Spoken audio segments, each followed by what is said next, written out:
Assalamualaikum warahmatullahi wabarakatuh. Alhamdulillah nahmaduhu wa nasta'inuhu wa nastaghfiruh wa na'udzu billahi min shururi anfusina wa min sayyiati a'malina. Man yahdihillahu fala mudilla lahu wa man yudlil fala hadiya lahu. أشهد أن لا إله إلا الله وحده لا شريك له وأشهد أن محمدا عبده ورسوله لا نبي بعده. اللهم صل وسلم وبارك على سيدنا محمد وعلى آله وصحبه ومن تبعهم بإحسان إلى يوم الدين. قال الله تعالى في القرآن العظيم: أعوذ بالله من الشيطان الرجيم. يا أيها الذين آمنوا اتقوا الله حق تقاته ولا تموتن إلا وأنتم مسلمون. وقال صلى الله عليه وسلم: من يريد الله به خيرا يفقهه في الدين. Bapaknya kemana? Mau saya sebut ya ada. Bapak-bapak, ibu-ibu, adik-adik yang selalu dimuliakan Allah. Ini ada adik saya di sini. Ada yang umurnya 45. Hah? Ini 45. Itu adik saya. 40. Oh, ada yang 40, makanya saya panggil adik. Ibu-ibu sekalian, adik-adik sekalian, pada pagi hari ini alhamdulillah Allah masih mengizinkan kita untuk bernafas. Tujuannya bukan untuk menambah dosa, tapi untuk menambah pahala. Di tahun baru 2026 kita juga sudah masuk bulan Sya'ban, kalau tidak salah ya? Hari ini tujuan kita hidup bukan untuk nambah dosa, bukan, tapi untuk nambah pahala. Cuma Rasulullah SAW itu mengingatkan di sebuah hadis yang sahih, ternyata banyak dari kita itu yang merutinkan dosa, disadari atau tidak disadari. Ma min 'abdin mu'minin illa wa lahu dhanbun ya'tadu alfinah ba'dal finah. Tidaklah seorang hamba mukmin kecuali dia punya dosa yang dia rutinkan dari masa ke masa. Aidambun huwa muqimun alaihi la yufariquhu. Dosa yang dia itu betah di dalamnya dan tidak sanggup berlepas diri dari dosa itu. Hatta yufariqad dunya, sampai dia itu berpisah dengan dunia. Loh, berat ya. Di antara kita, ya, maka kita harus introspeksi terus. Kira-kira dosa-dosa yang statusnya rutin itu dosa yang mana gitu?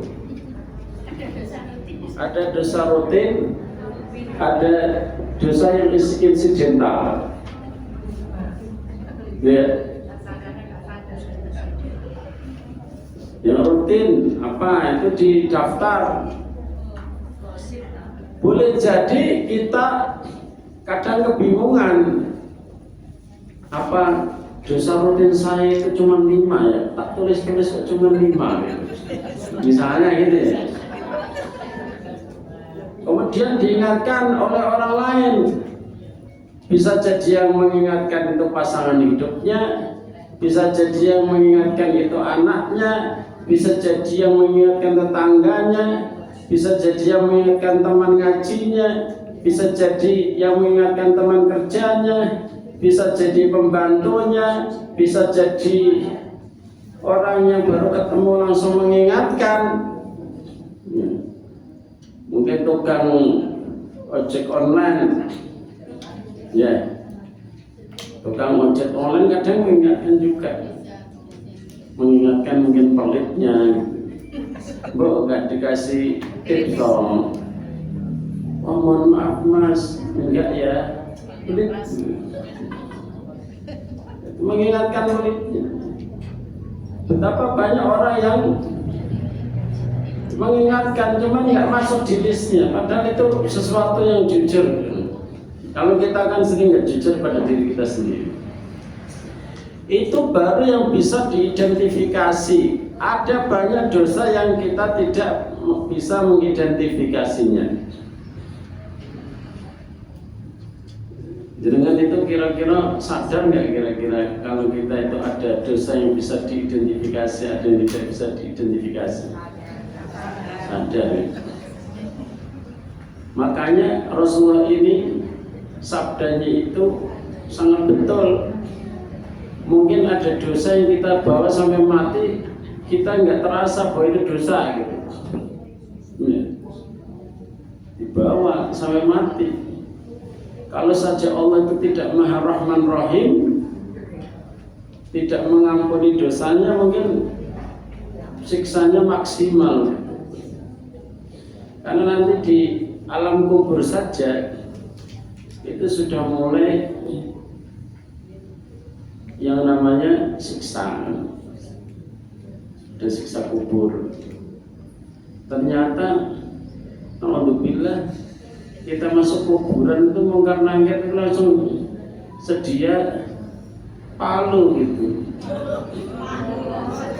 baru dileblokno no pojok lu langsung hitam menakutkan. Oh makhluk apa ini? Ternyata ada dosa yang menjadi dosa favorit siksa kubur. Kan ada dosa favorit siksa kubur, ghibah, namimah, kurang bersih dalam bersuci. Ada 3 itu Pak. Ternyata dikirain dia nggak pernah ghibah tiap ya, malaikat siap kan. Apa aku kono gawana pentung itu. Wis ojo kakean ngomong. Nah itu makanya kita harus selalu hati-hati ya.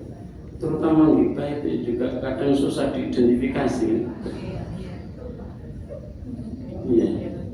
Ghibah itu seorang ulama, misalnya gini, ada seorang ulama itu bawa anaknya ke masjid, pas mau pergi sholat subuh, anaknya bilang begini, Pak, kok sedikit yang pergi ke masjid, kanan kiri kita itu mungkin pada sholat kali ya, tidur terus dimarahin bapaknya.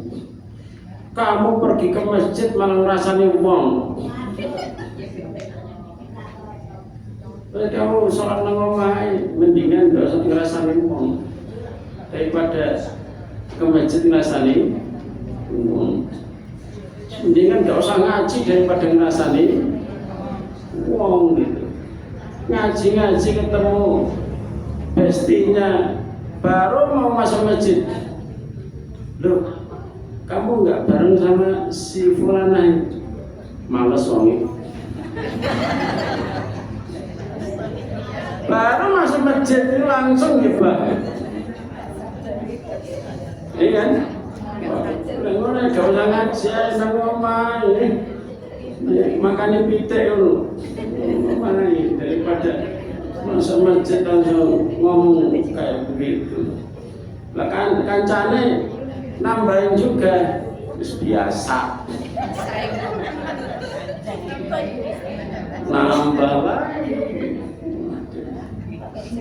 Pokoknya kita itu ghibah itu kelihatan sederhana, tapi berarti itu baru masuk kuburan langsung. Alhamdulillah ya. Kita lanjutkan mana bukunya? Itu mukadimah. Mukadimah PR-nya itu apa? Jilis di tahun 2026 ini dosa rutin sing ketemu piro? Takon bojone takon bojone juga, Pak, kekurangan aku itu apa sih sayang?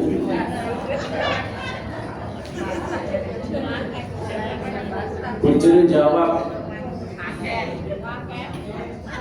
ora iso dihitung.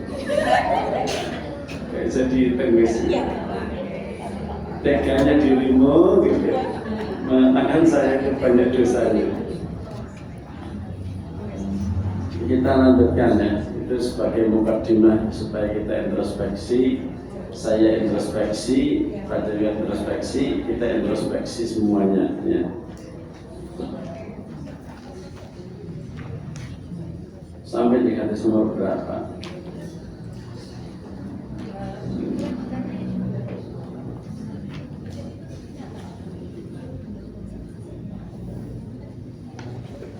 Hadis nomor 493 apa Mas Dan? 493. Ya, 493 betul.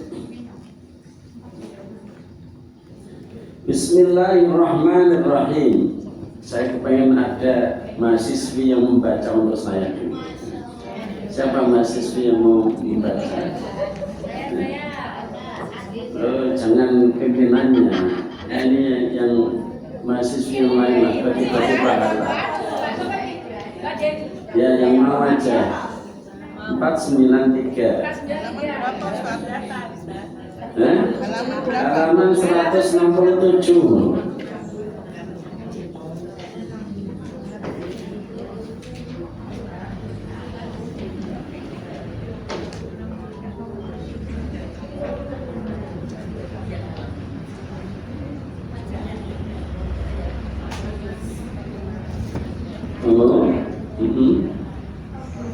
Bismillahirrahmanirrahim. Mati.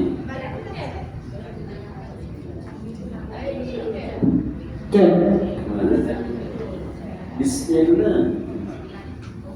Bismillahirrahmanirrahim. Artinya, Jangan artinya. A'udzubillahi Jadi nggak usah awal juga, an Abdillah. an abdillahi libai umar annan ra'atan ujidat fi ba'di maqardi Rasulillah maqardi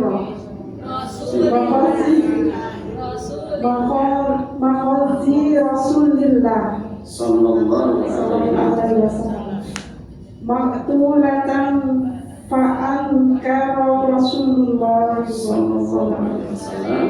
Qatlan nasa'i nisa'i Siryani. Nasiyani. Artinya Abdullah bin Umar radhiyallahu meriwayatkan bahwa ada seorang wanita ditemukan terbunuh dalam sebagian peperangan Rasulullah SAW. Maka Rasulullah SAW menentang tentang pembunuhan terhadap wanita dan anak-anak dalam peperangan. Bukhari 304 dan Muslim 1744. Oke, ya, jazakillahu khairan. Diterangkan oleh Abdullah bin Umar. Abdullah bin Umar ini adiknya Hafsah radhiyallahu anha. Annam ra'atan, sesungguhnya seorang wanita wujidat ditemukan fi ba'di maghazi Rasulullah SAW, di beberapa perang Rasulullah SAW, maktulatan, kondisinya terbunuh. Fa'ankara Rasulullah SAW, maka Rasulullah SAW mengingkari qatlan nisa'i, membunuh wanita, wasibyan dan anak-anak. Terutama wanita yang dia bagian perawatan ketika pasukan ada yang terluka, baik di pihak musuh maupun di pihak Rasulullah SAW. Karena Aisyah dan beberapa istri Rasulullah itu sempat mengikuti peperangan, mereka itu bagian perawatan yang sakit, ya, bagian perawatan yang sakit dan suka bawa minuman untuk para pejuang. Selagi wanita itu tidak memegang senjata, maka mereka itu dianggap seperti, kalau dalam peperangan sekarang itu seperti PMI lah, Palang Merah Indonesia. Itu gak boleh diapa-apain. Di dalam perang zaman modern yang tidak boleh diapa-apain itu kan jurnalis, ya, wartawan, dan juga bagian kesehatan, ya, medis tuh. Tapi yang namanya Israel gitu ya, habis yang ketok ya dipateni. Ya. Itulah akhlak Islam terhadap wanita.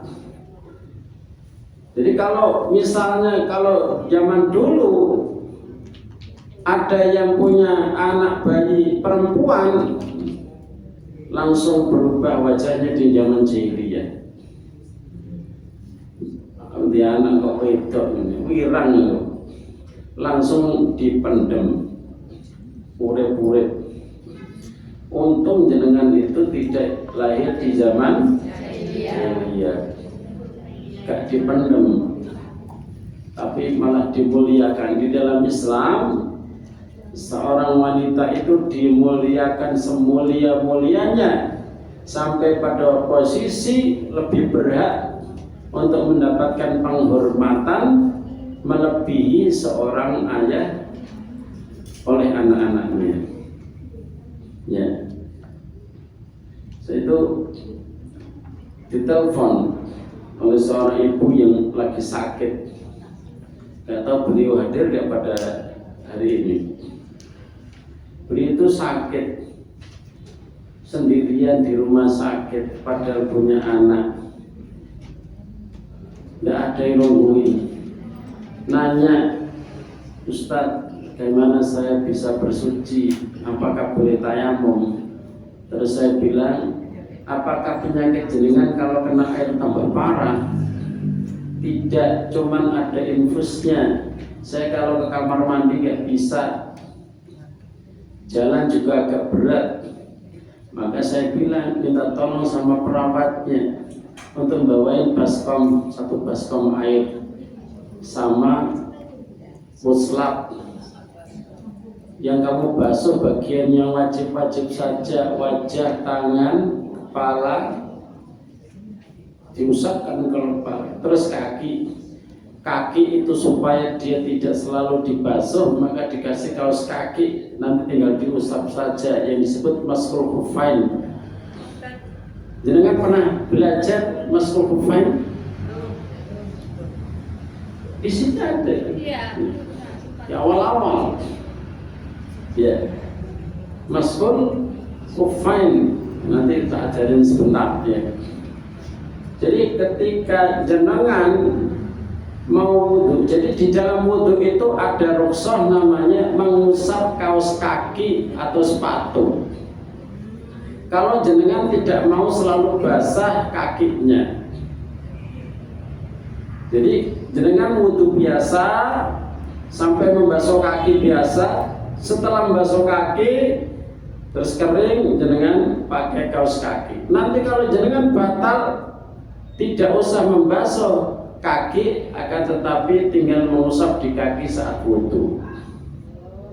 Gampang kan? Jenengan bisa wudu di wastafel, gak perlu jenengan ke kamar mandi. Karena jenengan memakai dalam kondisi berwudu, maka ketika jenengan mau wudu lagi karena batal, terus kaki ada kaos kakinya, maka tinggal jenengan membasuh wajah, membasuh tangan, mengusap kepala dan mengusap kaos kaki di atasnya saja. Enak kan? Orang yang paham agama itu enak. Bukan hanya enak, inu. Kenapa enak? Inu. Kenapa? Karena paham yang berat-berat itu diringankan di dalam syariat. Itu salah satu bentuk kemurahan di dalam Islam. Makanya jenengan sebagai seorang wanita berbahagialah. Berbahagialah karena apa? Jenengan itu mudah dirindukan surga. Jenengan masuk surga itu lebih mudah dari laki-laki. Iya. Lebih mudah dari laki-laki. Jenengan itu nggak ada kewajiban nyari duit. Jenengan aja yang pengen tambah, ada tambahan gitu. Iya kan? Jualan, ya, bikin apa, dijual, itu terserah sih. Tapi jenengan itu sebenarnya nafkahnya pada waktu belum dapat jodoh, nafkahnya itu wajib atas orang tua. Terus tuh, selagi jenengan belum dapat jodoh, orang tua terutama ayahnya itu wajib memberi nafkah. Sampai akhirnya ada seorang laki-laki menggantikan posisi ayah untuk memberi nafkah. Sampai seandainya suaminya meninggal, siapa yang ngasih nafkah yang wajib? Yang pertama itu adalah kalau seandainya pamannya ada uang cukup, itu pamannya atau saudara lakinya. Jadi jenengan itu sebenarnya terhormat, nggak perlu memaksakan diri untuk nyari uang, kecuali kalau ingin cari tambahan itu terserah. Ya. Makanya itu saya itu dalam benak saya kok nggak ada yang namanya kuliah jurusan ibu rumah tangga. Itu berat loh. Ibu rumah tangga itu nanti SKS-nya itu apa pelajarannya?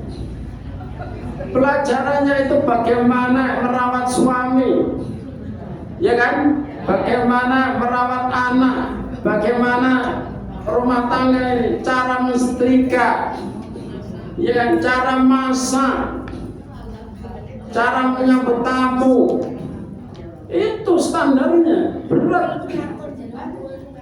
SKS yang paling banyak itu yang mendidik anak itu, ya kan? Itu tambah berat. Nah, itu kok nggak ada ya prodi ya. Program studi maksudnya S1 jurusan ibu rumah tangga. Wah, luar biasa itu kalau ada. Jenengan mau masuk lagi lah kuliah? Lo belum tentu. Ya. Daripada ilmu sing gak jelas itu. Ono ilmu budaya dasar, ngapain untuk apa itu ilmu budaya dasar? Iya kan? Nggak jelas, banyak pelajaran nggak jelas. Banyak sekali pelajaran yang diprogram hanya untuk supaya minimal dalam setiap semester itu ada 21 sampai 24 SKS. Wah, tapi nggak banyak yang dipakai gitu. Ya. Jurusan ibu rumah tangga nanti kalau lulus siap menjadi ibu rumah tangga. Yang nungguin siapa? Yang nungguin lulusnya yaitu perjaka-perjaka yang ingin mendapatkan sosok istri yang solehah, ibu rumah tangga yang siap siaga. Terus jangan kan siap menjadi pembantu, jangan. Yang siap dia itu menjadi teladan di dalam masyarakat, luar biasa. Gimana daripada dengan belajar akuntansi ngitung-ngitung paling berapa persen yang dipakai dalam hitung-hitung itu. Jadi Rasulullah SAW fa'ankara Rasulullah qatlan nisa'i wasibyan. Maka Rasulullah mengingkari membunuh para wanita karena mereka itu bagian masak, bagian medis, melayani orang yang di situ. Gitu. Tapi ya nanti kalau kalah tetap menjadi tawanan. Nah, ketika menjadi tawanan kaum muslimin, para wanita itu dimuliakan, bukan dijadikan budak yang dianggap seperti binatang bisa ditukar-tukar. Misalnya nih, mohon maaf saya kasih contoh, saya punya budak karena habis perang, misalnya saya seorang sahabat ya, terus ono adekku, Mas budakmu kok ayu, tak salah ya, orang gak oleh. Ya, kalau budak itu sudah milik satu orang laki-laki, dia tidak bisa dipinjam-pinjamkan gitu. Yes, diberikan pindah kepemilikan, ya. Tapi tidak kemudian dijadikan bancaan tidak bisa, boleh.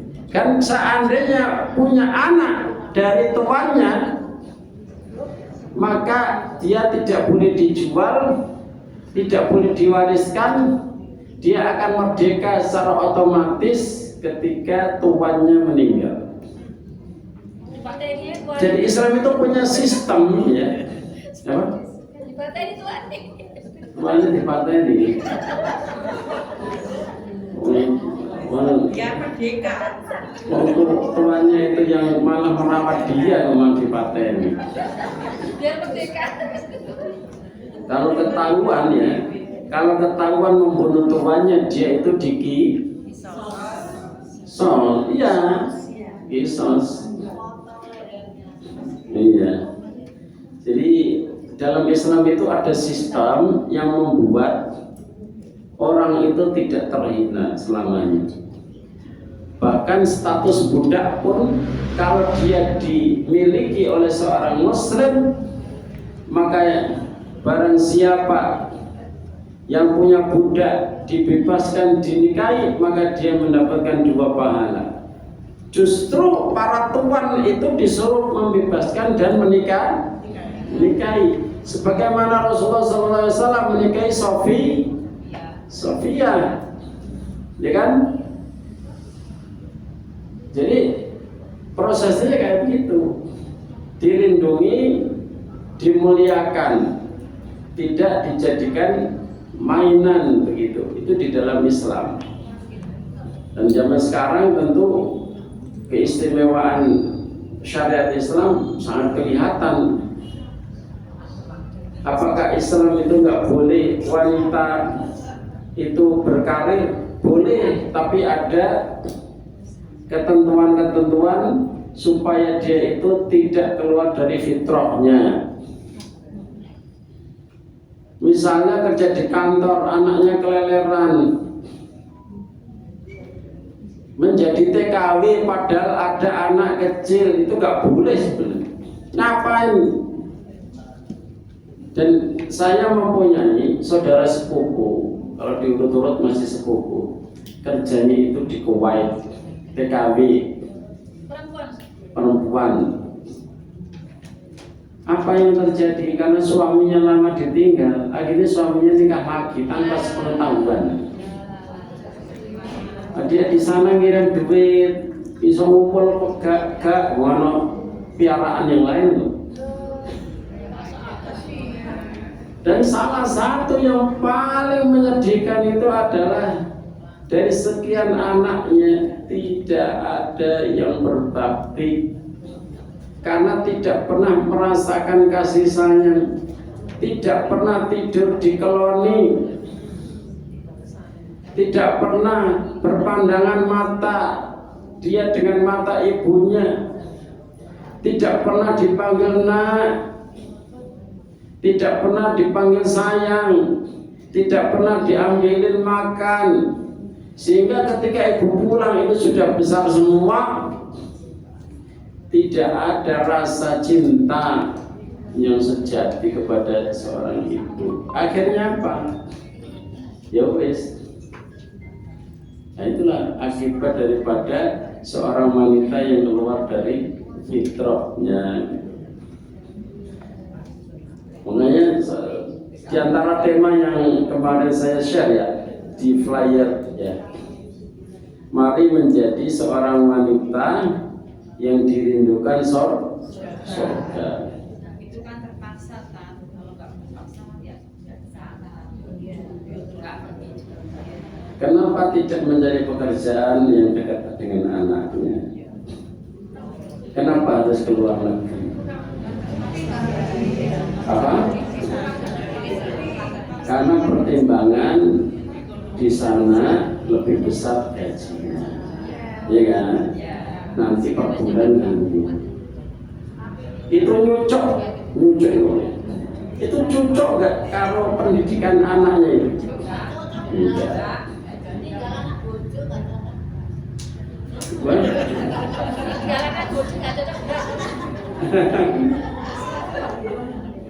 Iya, ya. Artinya gini, sebelum menentukan itu konsultasi kepada ahli agama. Gimana Pak Ustadz, Pak Kiai, saya mau meninggal anaknya, mesti Pak Kiai tidak mengizinkan. Nduk, sing jenenge rezeki Allah itu di mana-mana. Tidak di sini, enggak di luar. Kamu kalau di luar godaannya itu apa? Banyak. Jangan dikira saya itu seperti jenengan-jenengan ini. Umurnya itu berapa? Dari 40 kan ada 40 tadi. Sampai 70 ya? Ada yang 80? Waduh, Masya Allah. Yang seksi saya siji. Berarti Seksi saya siji Ustaz. seksi. Ada yang seksi? Mbak Ayu sakit sisi. Nah gini, depan timur. 40 sampai 80. Jenengan seandainya sesulit apapun ekonomi, suami misalnya ya wis loro-loro apa gitu, jenengan kira-kira masih punya apa ya istilahnya ya, masih punya akal atau punya ide nggak untuk bisnis di dekat-dekat suami sama anak-anak? Punya? Seandainya bayangin sekarang, ada kan? Idenya ada ya? Buat jualan lemper, jualan ote-ote, jualan pastel, pakai. Soalnya kasus TKW yang di luar negeri itu 1000 masalah, tapi dipuji pemerintah pahlawan devisa, mengorbankan kehormatan kesana tanpa bekal apa-apa kecuali jadi babu. Rata-rata itu orang yang bisa ngirim itu babu, bukan tenaga ahli, kecuali tenaga ahli. Sehingga di sana itu beda. Ketika di Sudan, sopi lagi. Mohon maaf ya, ini bukan ekran, ini dosa kalau masjid ini ekran ini. Sofia lagi buka. Konti mau mana?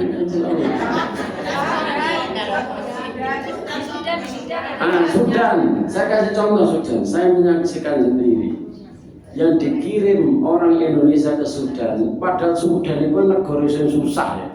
Ngono jadi babu rata-rata. Sedangkan orang Filipina di sana itu tenaga ahli, ada yang jadi perawat, ada yang jadi admin di KBRI. Malu ketika saya ke sana sakit, yang mengobati saya itu yang karena ada orang Indonesia yang nikah sama perawat Filipina. Jadi pegawai kedutaan, dia jomblo di sana menikah sama perawat dari Filipina. Ketika saya sakit dulu pernah yang namanya batu ginjal, itu sakit batu ginjal. Saya itu yang ngasih obat, yang merhatiin itu ya perawat dari Filipina. Perawat dari Indonesia gak ono. Kenapa yang dikirim itu tenaga-tenaga babu tok? Terus sing gelem mangkat, akhirnya bukan dikirim ke negara tujuan tapi dikirim ke Kamboja.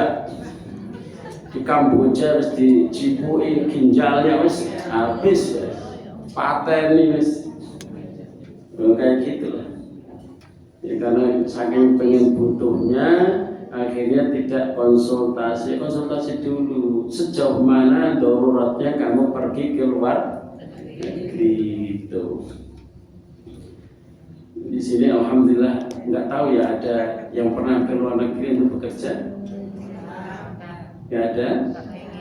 Alhamdulillah. Nah sekarang coba kita identifikasi perempuan-perempuan ahli surga yang disebut oleh Rasulullah SAW di dalam hadis-hadisnya. Yang pertama, ada seorang wanita itu ayan. Penyakit ayan ngetos ini. Epilepsi. Yang kadang kalau pas lagi kumat itu tiba-tiba dia itu terus pokoknya jatuh terus kayak titik telo gitu, tahu ya? Ayam sing telo itu yang kepala gini.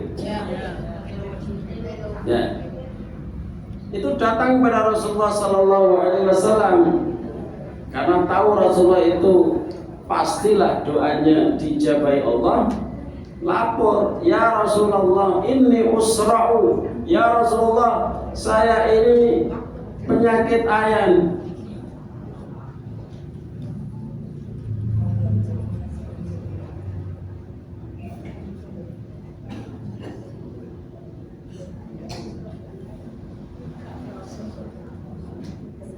Saya ini punya penyakit ayan. Wanita itu wanita hitam. Ibaratnya kalau ayan, kenapa dia datang itu? Karena ketika ayan sering pakaiannya terbuka, sehingga kelihatan auratnya.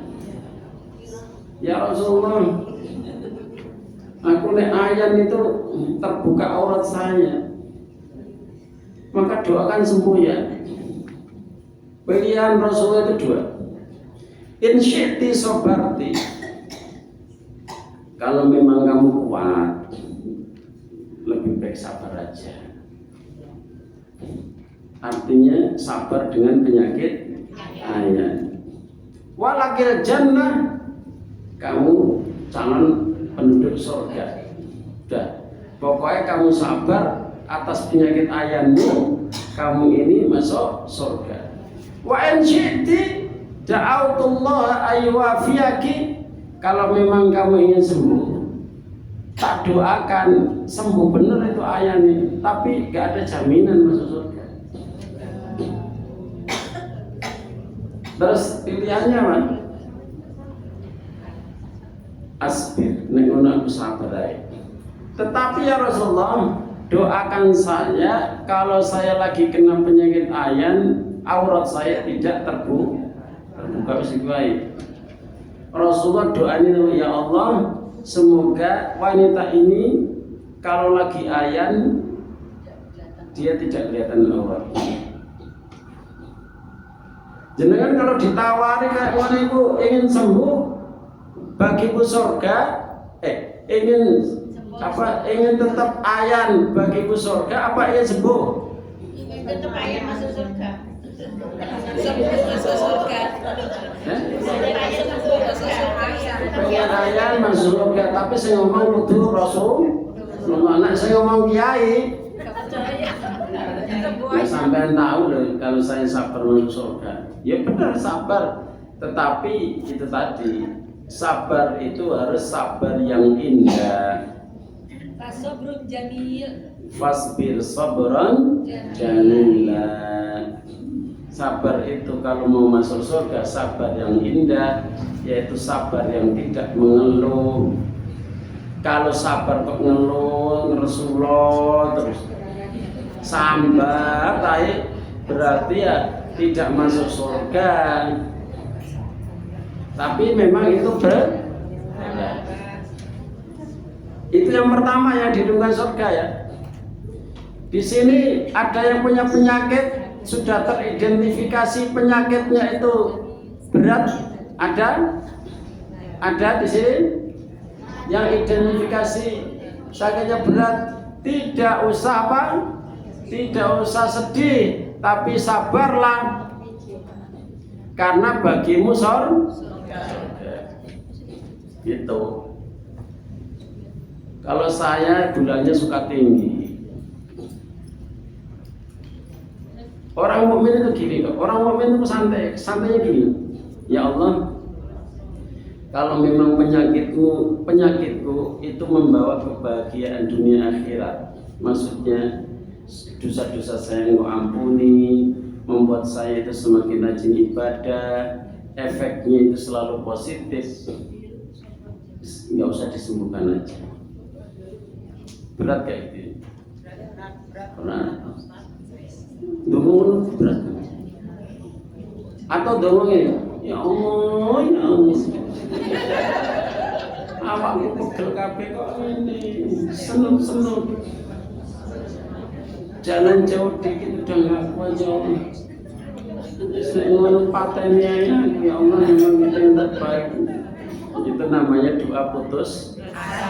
Ya Allah, saya tahu penyakitku ini memang sulit untuk sembuh. Terserah panjenengan.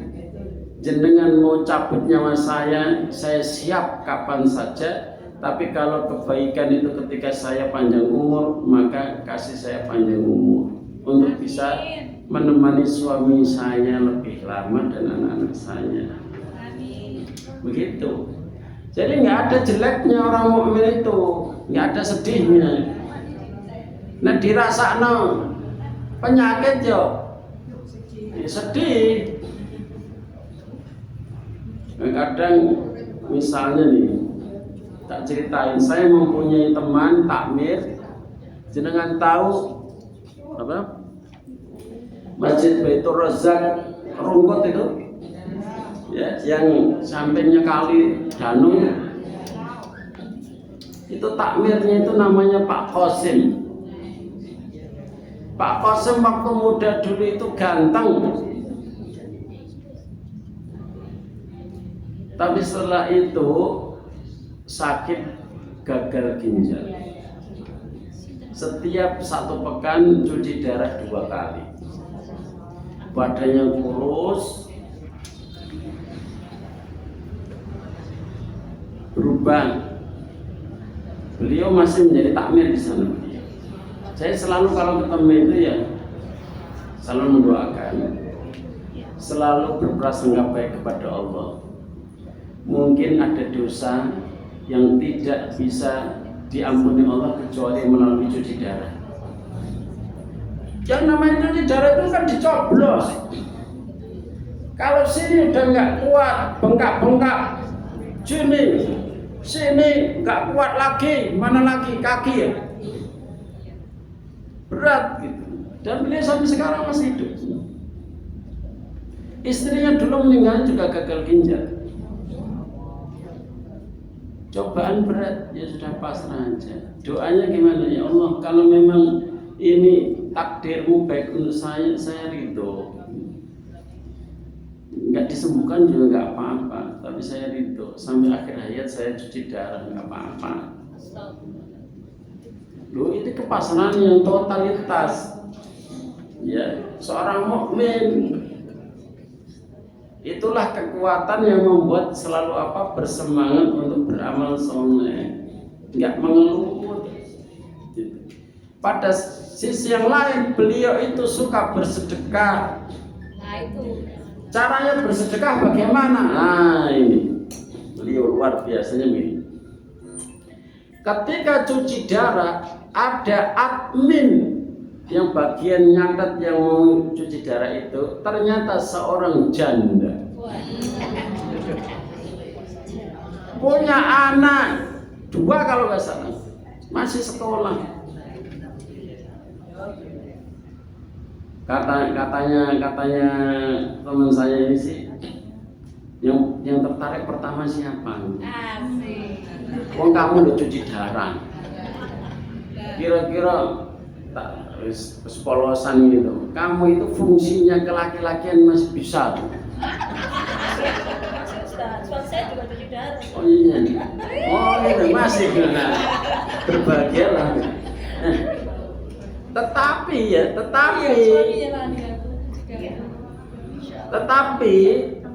itu tadi dia ingin menafkahi itu ditentang sama anaknya, bapak ini lorong orang ini masih pengen nikah, orangnya lebih muda banyak lagi kan seumuran dengan seksi rek. Jadi dia itu apa yang dilakukan? Tetap memberi nafkah walaupun nafkah batinnya tidak, karena memang anaknya ngancem, awas lah digoreng nih, mau diinding-inding sampai anaknya barang ini. Akhirnya apa? Istrinya tetap dikoskan, dia tinggal di masjid, ya sepekan sekali gitu, janjian di mana gitu untuk saling kangen-kangen. Mungkin nggak tahu saya ya. Memberi nafkah kepada janda itu kal mujahid fi sabilillah, itu hadis sahih. Kalau mujahid menafkahi. Sesungguhnya an-nafaqah 'alal armalah, menafkahi janda itu kal mujahid fi sabilillah. Ketika saya tanya, saya hanya ingin berbagi, anak saya sudah kerja, sudah nyukupi diri sendiri, saya juga dapat gaji lumayan dari sini. Oke, saya ingin menafkahi daripada dia itu bayar kos-kosan yang tak bayari. Itu. Siapa yang gelem dibayarin? Tetap bersemangat, ya kan? Bersemangat dengan segala dari Allah. Walaupun dalam kondisi sakit itu masih bersemangat beramal soleh. Makanya kita doakan beliau supaya sabar ya, suaminya. Mulai kapan cuci darahnya? sudah 1 tahun yang lalu. Itu suka minum-minuman kemasan. Minum obat. Oh, karena banyak yang minum obat. Obatnya itu. Oh iya, makanya obat cari jangan banyak-banyak ya. Jangan rutin. Sakit dikit aja, anti nyeri aja ya, bahaya.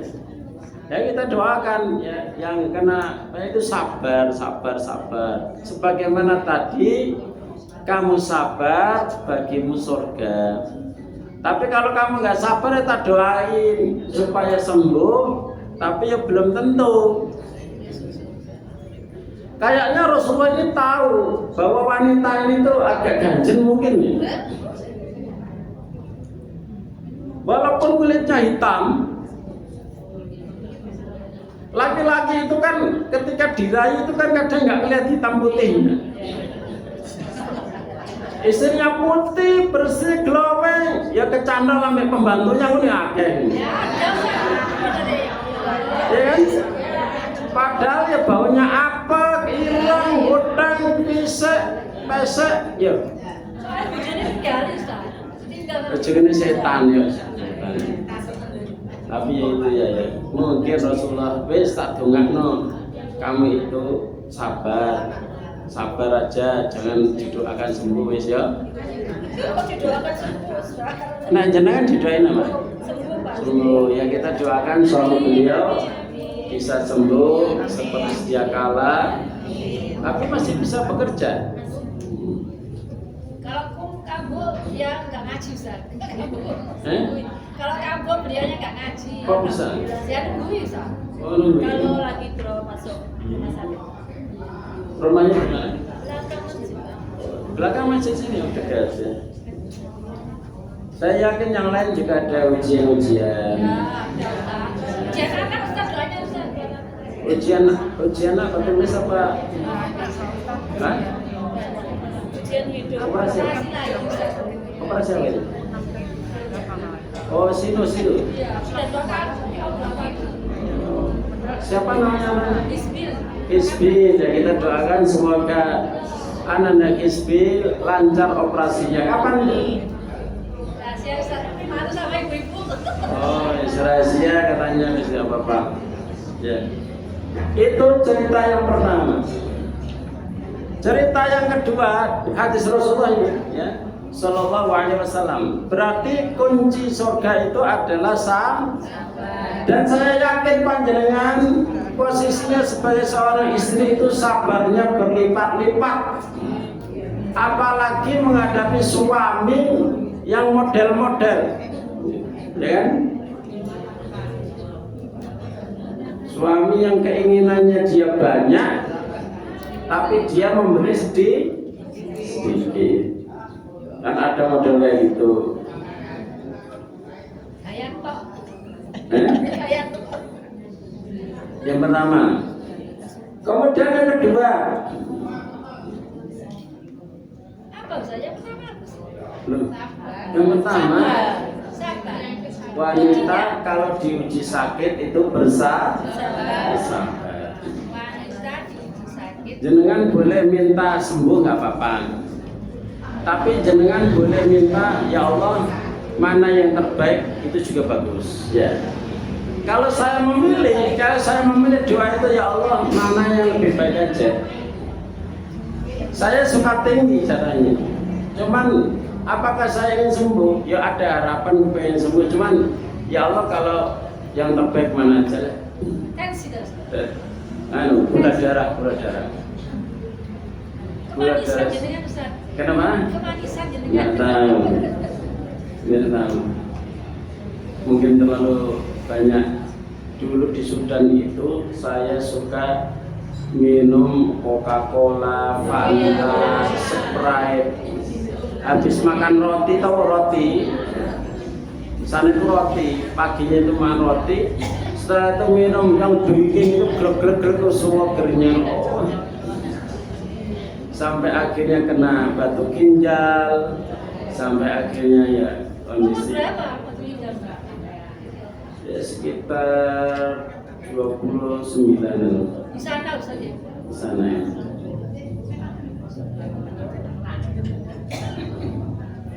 Begitu juga dalam kondisi fakir atau dalam kondisi kekurangan.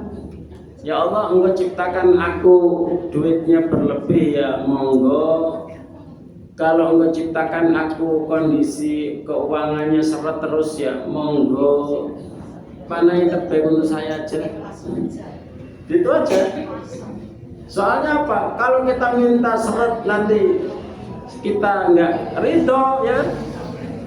Kalau dikasih banyak kita kadang lupa. Laki-laki itu kalau duitnya udah banyak pikirannya kemana-mana. Ya kan?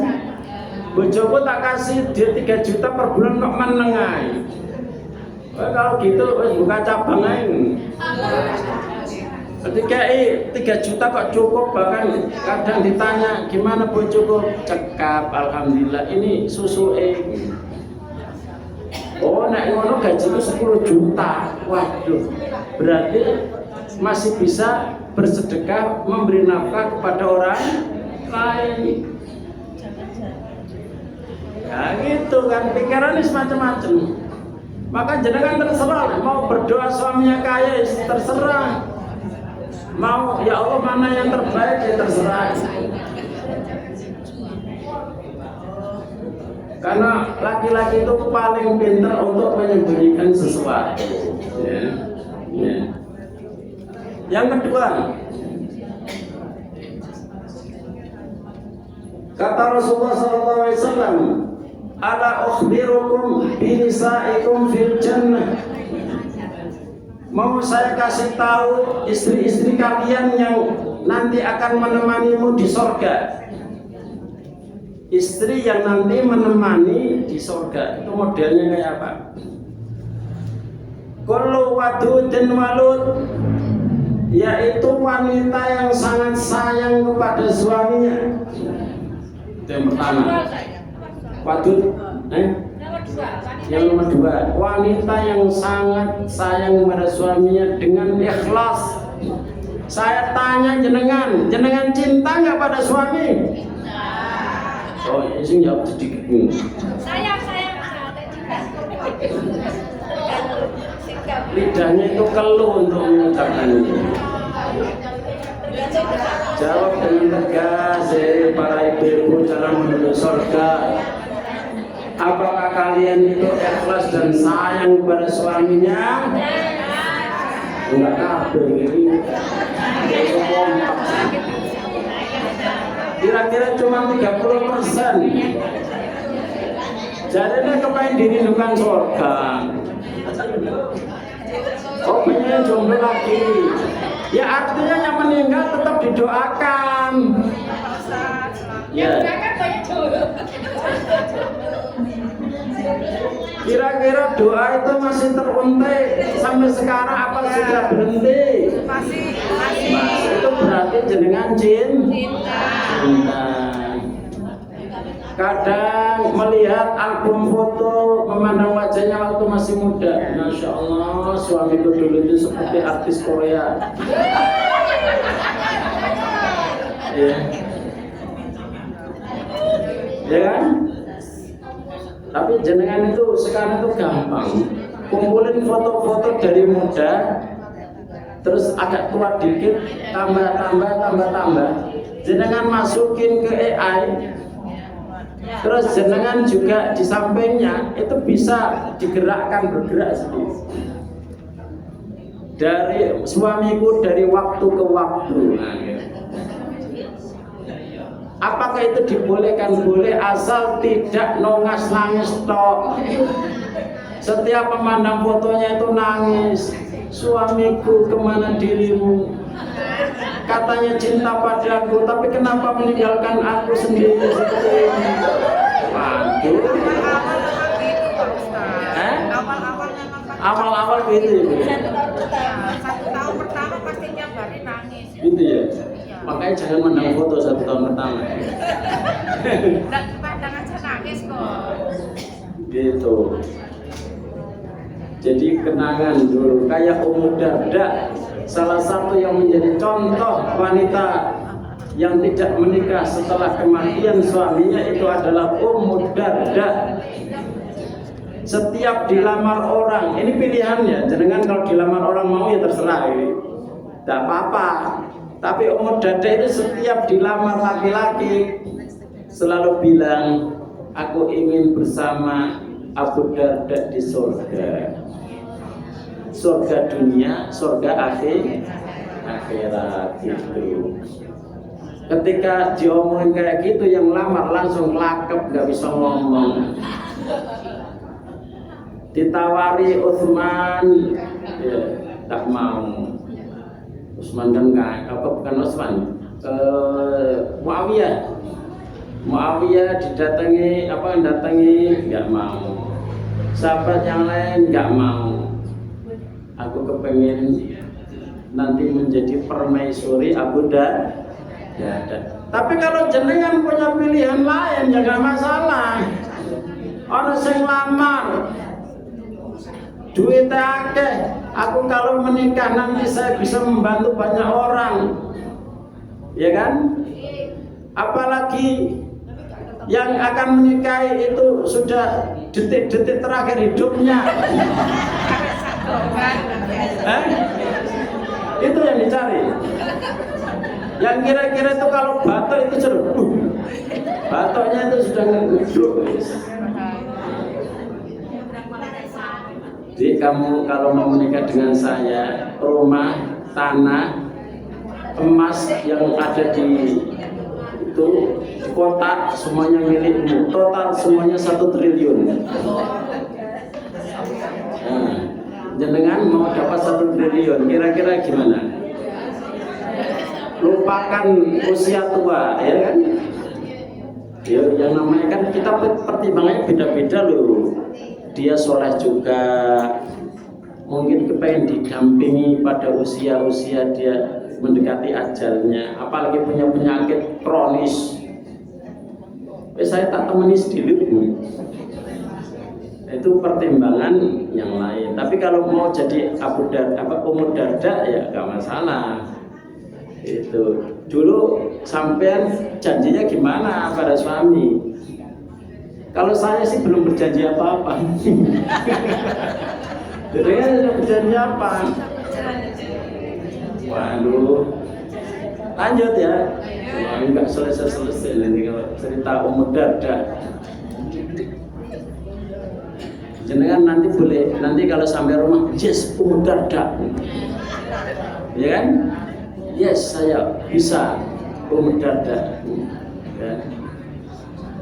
Nanti pas berkunjung di kuburan suaminya, suamiku saya berusaha untuk menjadi Ummu Darda bagi dirimu. Ya. Kullu waludin walud, yaitu wanita yang romantis, yang itu berarti kan cinta kepada suami ya. Ketiga Ustaz. Bukan yang kedua ini tadi Mas itu. Wanita yang sangat sayang tuh romantis gitu. Romantis, waludun sayang anak. Romantis sayang anak. Itu nomor 2 aja, masih nomor 2. Jadi 1. Kebiasaannya, kebiasaan wanita yang romantis yang sayang suaminya itu adalah idza ghadibat atau idza ghadibat ausia ilayya, ketika suaminya marah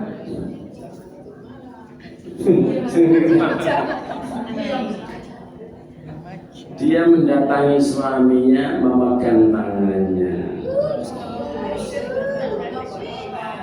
Kira-kira ono gak ya wanita Indonesia sekarang ya? Malah melu menang. Gengsi, mau minta duluan, minta maaf duluan gengsi. Lapo wis tuwa mau. Minta maaf. Hadiyati fi yadik, ini tanganku di tanganmu wahai suamiku. Itu dipegang tangannya, genggamlah tanganku wahai suamiku. Pernah dengar? Ya Ustaz. Iya, laksanakan ya. Nanti laksanakan kalau pulang masing-masing ya.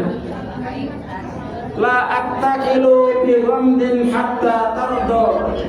Saya tidak akan bisa tidur sampai engkau ridho. Loh.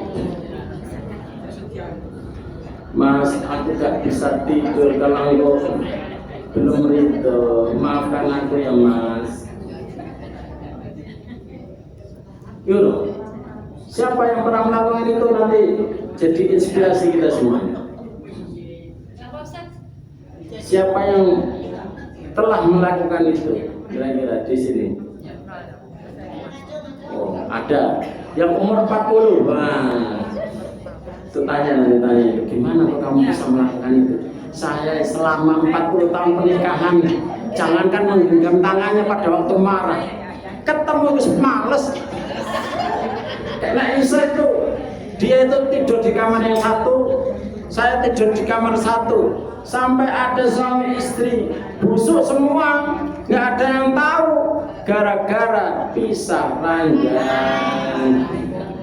Suaminya mati sampai busuk, akhirnya dia juga mati sampai busuk. Dua-duanya mati sampai busuk di tempat yang berbeda karena suka begitu marah-marahan bisa Harusnya kalau marah-marahan itu dideketi. Tapi kalau karakter saya yang mulai terlebih dahulu. Istilahnya sing waras itu nggak. Terus dia ikut menang aja dipeluk dari belakang aja. Adik kepengen beli apa? Gak usah. Ya wes gak usah ya wes, gak usah diteruskan marahnya gitu. Itu aja ya. Nah, ini diajari sing apik loh. Saya ngajari itu juga supaya kita itu berubah. Masa jadi kadang itu mungkin ya, kalau kita tidak bisa mengungkapkan kata-kata yang romantis, paling enggak perbuatan jenengan itu menunjukkan jenengan itu merasa bersalah. Walaupun dimarahi, tetap ketika pulang kerja disambut. Tin, nah, ada tin. Oh, suami itu datang. Disambut, walaupun dia itu masih mencap-mencap, masih ingat marah-marahan. Badhe kesono apa? Teh anget nopo kopi?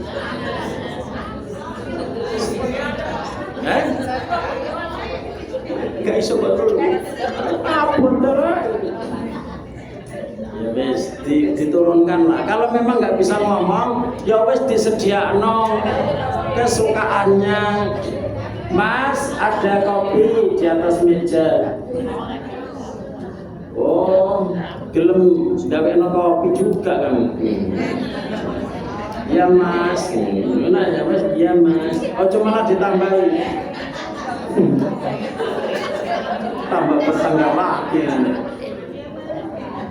Dalam arti ini sebuah sikap ya, sebuah sikap seorang wanita ini calon penduduk surga. Makanya Rasulullah bilang, ala ukhbirukum bi nisaikum fil jannah. Mau tahu enggak calon istrimu yang nanti akan sama-sama masuk surga? Yaitu ketika suaminya rotok marah, dia memegang tangannya, kemudian suamiku minta maaf, saya nggak bisa tidur sampai engkau betul-betul memaafkan dan ridho kepadaku. Terserah mau dilaksanakan nggak dilaksanakan, sudah saya sampaikan. Tuh. Nah dilaksanakan ya kalian berarti calon penduduk surga. Kalau belum bisa ya berusaha bagaimana supaya paling tidak suaminya itu tidak tambah marah. Itu jenengan kadang itu diajari video-video pendek di Facebook, di Twitter itu marah-marah sama suaminya, gelasnya dikasih racun. Ya kan itu diajari, jelek itu. Marah-marah sama suaminya dikasih racun. Ya itu, yang ngajari itu, saya ngajari itu. Kok malah diajari sing aneh-aneh. Payah ya. Maka jangan suka scroll video-video wanita sama suaminya. Kadang tidak sopan terhadap suaminya. Ketika datang suaminya belum menunjukkan uangnya, dikongkon ambilin minum, males. Karena duwe ketok, wah. Barang ditutut nak duwe, nak dompet,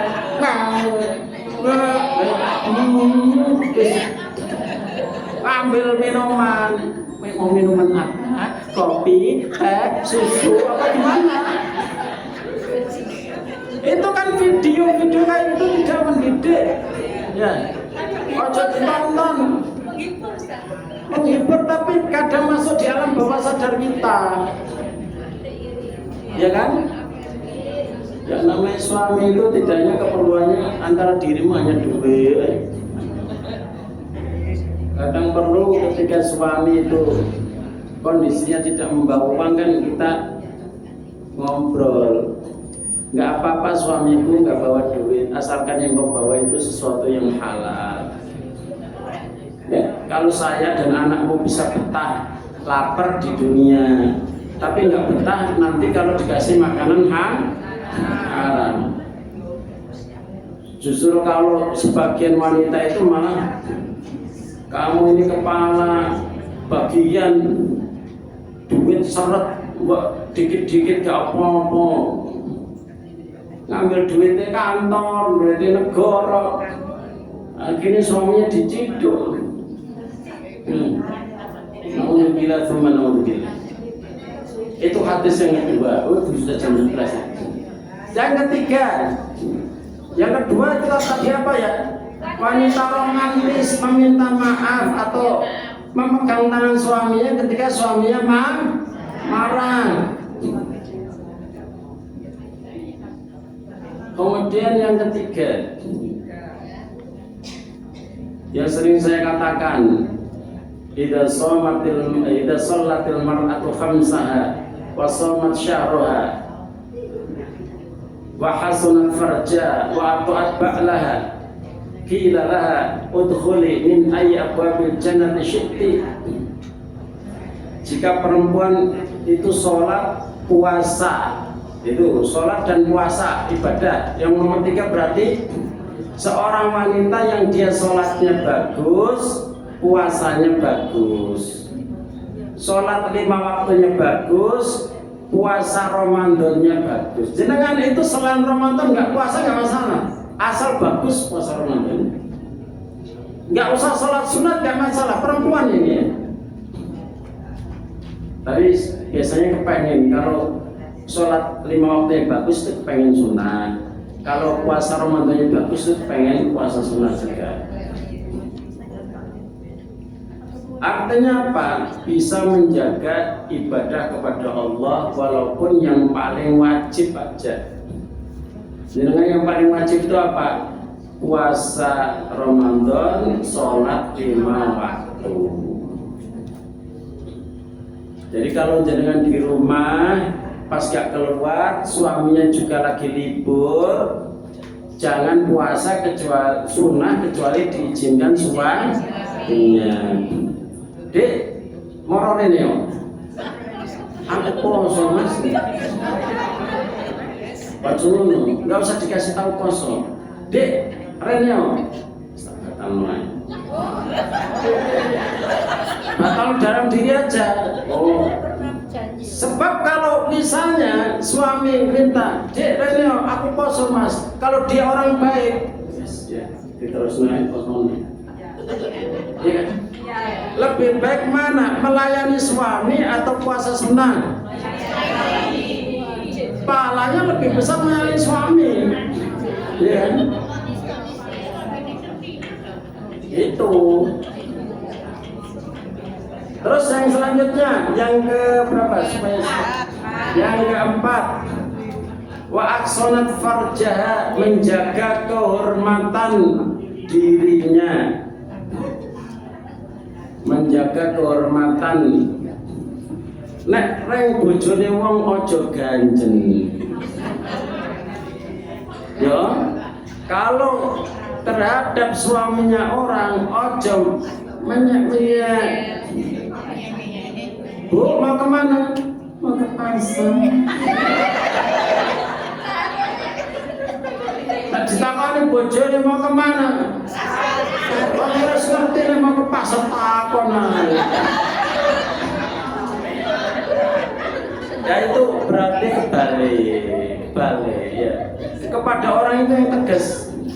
Ya, yang tegas. Misalnya disuruh belanja atau beli sesuatu oleh suaminya, terus Mas itu ada yang duduk-duduk di cangkruan, aku malu. Bagus, isin ya dewean, bagus itu. Nah, salah satu kenapa saya sangat sayang pada istri saya itu ya, orang itu pemaluan, suka malu gitu. Makanya dia kalau pesan itu pesan Gojek yang sama-sama perempuannya.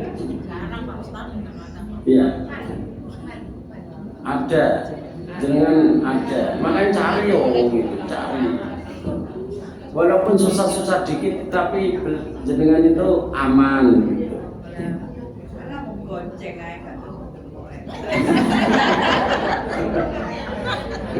Ya maksudnya ini.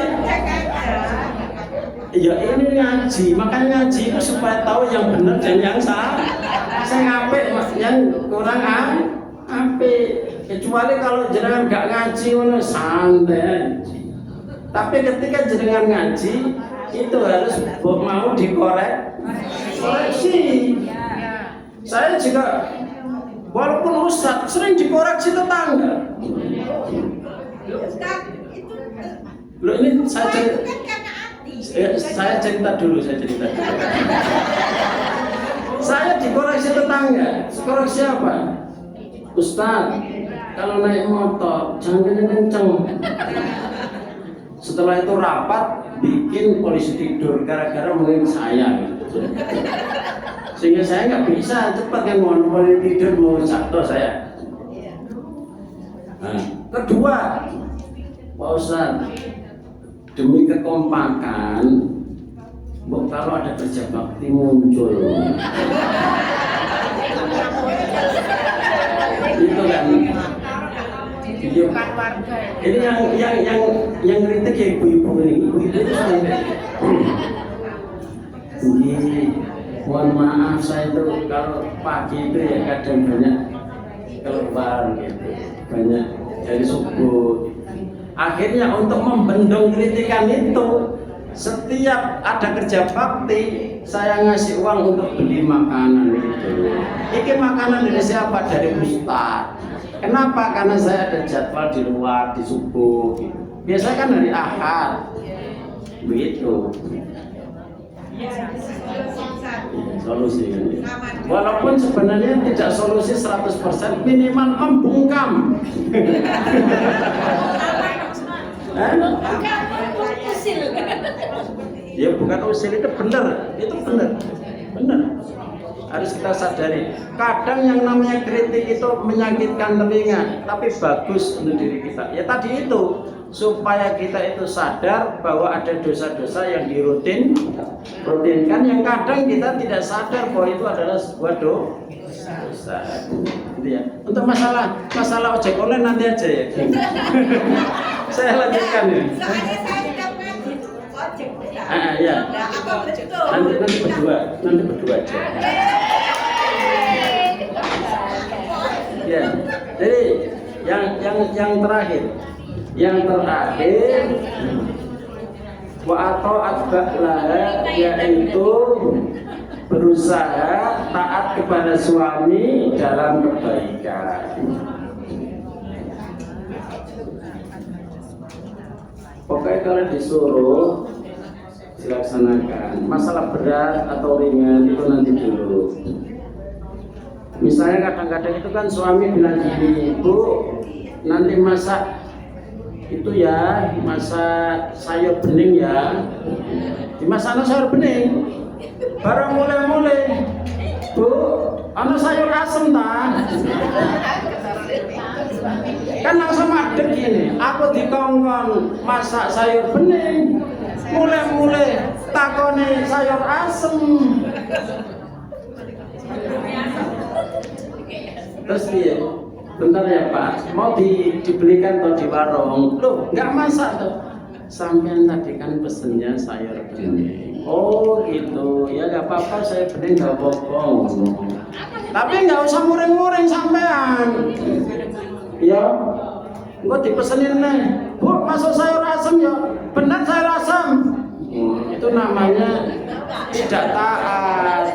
Walaupun kemarin dia saya ngapik bener toh Mas, saya enggak jaluk sayur bening. Itu aja. Masalah kita menyampaikan saja. Suami itu jangan sampai menemukan kelembutan di luar rumah. Teman kerjanya lembut, suka menerima curhat. Sedangkan kalau di rumah baru melangkahkan satu kaki, Assalamualaikum, kok baru datang? Gak sekalian nanti malam aja. Betah ya di kantor ya.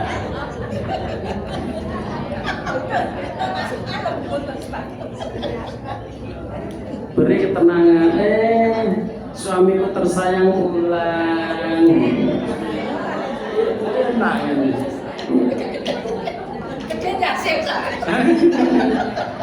Itu ya diantara yang kita baca dalam sunnah Rasulullah, ada beberapa kriteria itu tadi.